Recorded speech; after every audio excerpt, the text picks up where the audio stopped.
उत्कलमणि प्रति असम्मान क्षोभ प्रकाश कले बुद्धिजीवी। आज अक्टोबर 9 तारिख उत्कलमणि पंडित गोपबंधु दास 148तम जयंती आज ब्रह्मपुर गिरी रोड स्थित गोपबंधु प्रतिमूर्ति एक अभावनीय परिस्थिति दृष्टिगोचर होइछि।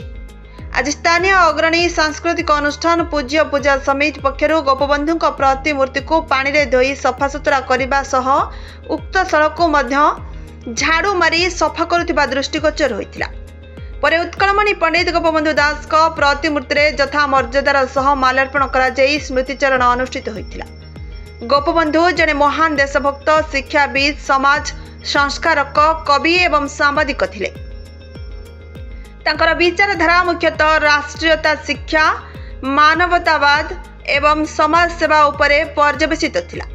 से समाज रे प्रचलित जातिगत भेदभाव, अस्पृश्यता एवं कथा कथित अंधविश्वास और कठोरता विरोध में सबबेले स्वर उत्तोलन करथिले। तांकर विचार और कार्यकलापर मुख्य उद्देश्य थिला एक समानता भित्तिक और मानववादी समाज गठन करिबा। विभिन्न जाति वर्गर पिला मिलित भावे एकाठी पाठ पढ़िबा, खाइबा, रहिबा और उद्यम मनुष्य निर्माण पई से सत्यवादी वन विद्यालय ठारे प्रतिष्ठा करथिले।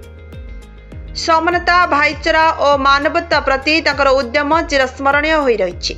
आजिर स्मरण सभारे ऑल इंडिया खेत मजदूर किसान सभार गंजाम जिला सभापति आईनजीवी अवनी गया अध्यक्षता करथिबा बेले पूर्वतन प्रधान शिक्षयित्री कुनी कुमारी देवी प्रतिमूर्ति रे माल्यार्पण करथिले।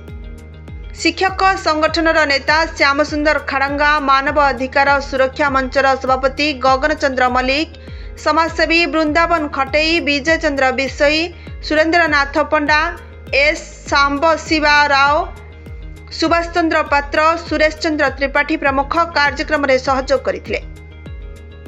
ब्यूरो रिपोर्ट, विकल्प समाचार।